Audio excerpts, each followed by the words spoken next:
Chapter 60: Knowledge of and Obedience to the Laws of Life. Wonders of the human body. We are God's workmanship, and His word declares that we are fearfully and wonderfully made. He has prepared this living habitation for the mind. It is curiously wrought, a temple which the Lord Himself has fitted up for the indwelling of His Holy Spirit. The mind controls the whole man. All our actions, good or bad, have their source in the mind. It is the mind that worships God and allies us to heavenly beings. Yet many spend all their lives without becoming intelligent in regard to the casket, the human body that contains this treasure. All the physical organs are the servants of the mind, and the nerves are the messengers that transmit its orders to every part of the body, guiding the motions of the living machinery.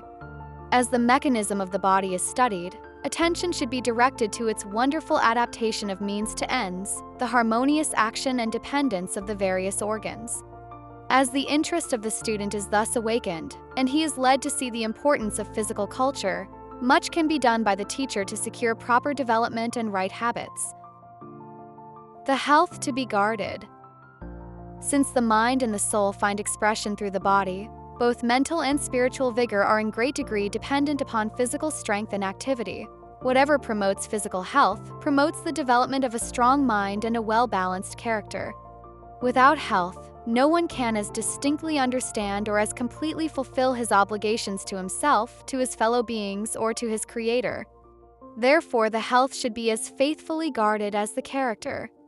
A knowledge of physiology and hygiene should be the basis of all educational effort. Many unwilling to study the laws of health. Many are unwilling to put forth the needed effort to obtain a knowledge of the laws of life and the simple means to be employed for the restoration of health. They do not place themselves in right relation to life. When sickness is the result of their transgression of natural law, they do not seek to correct their errors and then ask the blessing of God. We should educate ourselves not only to live in harmony with the laws of health, but to teach others the better way. Many, even of those who profess to believe the special truths for this time, are lamentably ignorant with regard to health and temperance.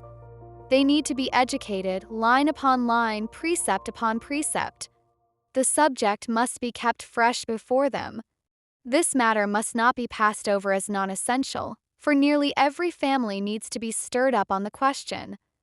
The conscience must be aroused to the duty of practicing the principles of true reform.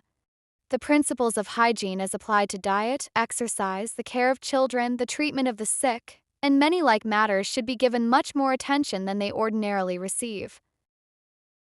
To study preventive measures. Far too little thought is given to the causes underlying the mortality, the disease, and degeneracy that exist today even in the most civilized and favored lands. The human race is deteriorating. Most of the evils that are bringing misery and ruin to the race might be prevented, and the power to deal with them rests to a great degree with parents. Teach children to reason from cause to effect. Teach your children to reason from cause to effect. Show them that if they violate the laws of their being, they must pay the penalty in suffering. If you cannot see as rapid improvement as you desire, do not be discouraged, but instruct them patiently and press on until victory is gained. Those who study and practice the principles of right living will be greatly blessed, both physically and spiritually. An understanding of the philosophy of health is a safeguard against many of the evils that are continually increasing. Let the instruction be progressive. Children should be early taught, in simple, easy lessons, the rudiments of physiology and hygiene. The work should be begun by the mother in the home and should be faithfully carried forward in the school. As the pupils advance in years, instruction in this line should be continued until they are qualified to care for the house they live in. They should understand the importance of guarding against disease by preserving the vigor of every organ, and should also be taught how to deal with common diseases and accidents. Factual knowledge is not sufficient. The student of physiology should be taught that the object of his study is not merely to gain a knowledge of facts and principles. This alone will prove of little benefit. He may understand the importance of ventilation. His room may be supplied with pure air, but unless he fills his lungs properly, he will suffer the results of imperfect respiration. So the necessity of cleanliness may be understood, and needful facilities may be supplied, but all will be without avail unless put to use. The great requisite in teaching these principles is to impress the pupil with their importance, so that he will conscientiously put them in practice. Knowledge of nature's laws is necessary.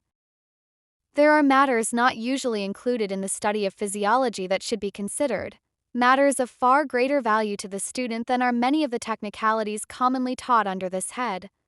As the foundation principle of all education in these lines, the youth should be taught that the laws of nature are the laws of God, as truly divine as are the precepts of the Decalogue. The laws that govern our physical organism, God has written upon every nerve, muscle, and fiber of the body. Every careless and willful violation of these laws is a sin against our Creator. How necessary, then, that a thorough knowledge of these laws should be imparted.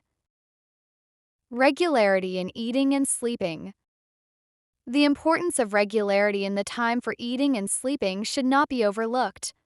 Since the work of building up the body takes place during the hours of rest, it is essential, especially in youth, that sleep should be regular and abundant. In regulating the hours for sleep, there should be no haphazard work. Students should not form the habit of burning the midnight oil and taking the hours of the day for sleep. If they have been accustomed to doing this at home, they should correct the habit, going to bed at a seasonable hour. They will then rise in the morning refreshed for the duties of the day. Insist on right health habits. Right habits of eating and drinking and dressing must be insisted upon. Wrong habits render the youth less susceptible to Bible instruction. The children are to be guarded against the indulgence of appetite, and especially against the use of stimulants and narcotics. Tables of Christian parents should not be loaded down with food containing condiments and spices. We are not to indulge in any habit that will weaken physical or mental strength, or abuse our powers in any way. We are to do all in our power to keep ourselves in health, in order that we may have sweetness of disposition, a clear mind, and be able to distinguish between the sacred and the common, and honor God in our bodies and in our spirits, which are His. Importance of correct posture. Among the first things to be aimed at should be a correct position, both in sitting and in standing. God made man upright, and He desires him to possess not only the physical but the mental and moral benefit, the grace and dignity and self-possession, the courage and self-reliance, which an erect bearing so greatly tends to promote. Let the teacher give instruction on this point by example and by precept. Show what a correct position is, and insist that it shall be maintained. Respiration and vocal culture. Next in importance to right position are respiration and vocal culture. The one who sits and stands erect is more likely than others to breathe properly. But the teacher should impress upon his pupils the importance of deep breathing. Show how the healthy action of the respiratory organs, assisting the circulation of the blood, invigorates the whole system, excites the appetite, promotes digestion, and induces sound, sweet sleep, thus not only refreshing the body but soothing and tranquilizing the mind. And while the importance of deep breathing is shown, the practice should be insisted upon. Let exercises be given which will promote this, and see that the habit becomes established. Training of the voice has an important place in physical culture, since it tends to expand and strengthen the lungs, and thus to ward off disease. To ensure correct delivery in reading and speaking, see that the abdominal muscles have full play in breathing, and that the respiratory organs are unrestricted.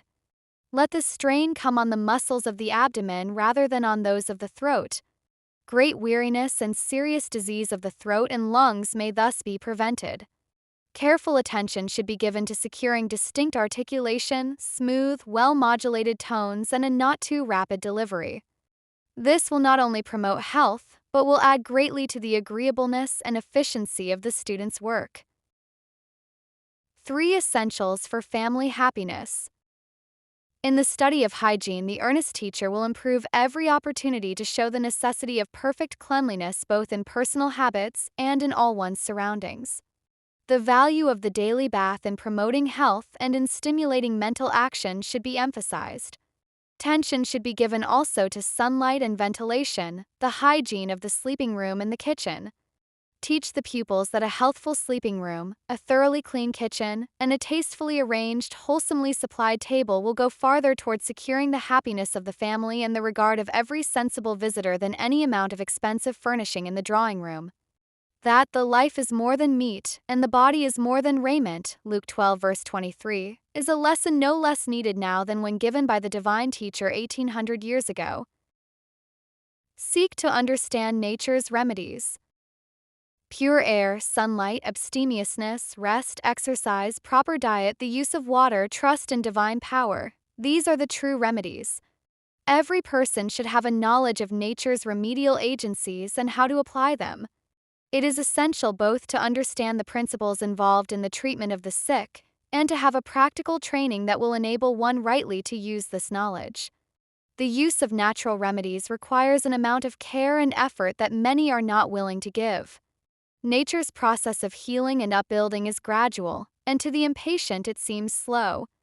The surrender of hurtful indulgences requires sacrifice. But in the end it will be found that nature, untrammeled, does her work wisely and well. Those who persevere in obedience to her laws will reap the reward in health of body and health of mind. A comprehensive code. In regard to that which we can do for ourselves, there is a point that requires careful, thoughtful consideration. I must become acquainted with myself. I must be a learner always as to how to take care of this building, the body God has given me, that I may preserve it in the very best condition of health. I must eat those things which will be for my very best good physically, and I must take special care to have my clothing such as will conduce to a healthful circulation of the blood. I must not deprive myself of exercise and air. I must get all the sunlight that it is possible for me to obtain. I must have wisdom to be a faithful guardian of my body. I should do a very unwise thing to enter a cool room when in a perspiration.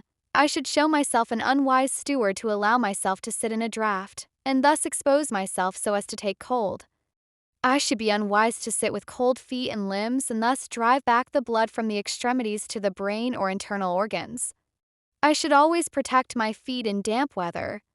I should eat regularly of the most healthful food which will make the best quality of blood, and I should not work intemperately if it is in my power to avoid doing so.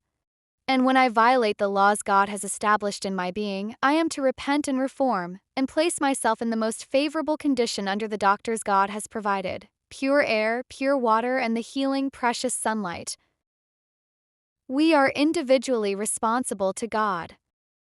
Our bodies are Christ's purchased possession, and we are not at liberty to do with them as we please. All who understand the laws of health should realize their obligation to obey these laws, which God has established in their being. Obedience to the laws of health is to be made a matter of personal duty. We ourselves must suffer the results of violated law. We must individually answer to God for our habits and practices. Therefore, the question with us is not, what is the world's practice? But, how shall I as an individual treat the habitation that God has given me? Looking for more ways to help your family grow in faith, health, and wisdom? Visit antstalents.com to explore Bible-based resources designed to support physical, mental, and spiritual growth for every member of the family.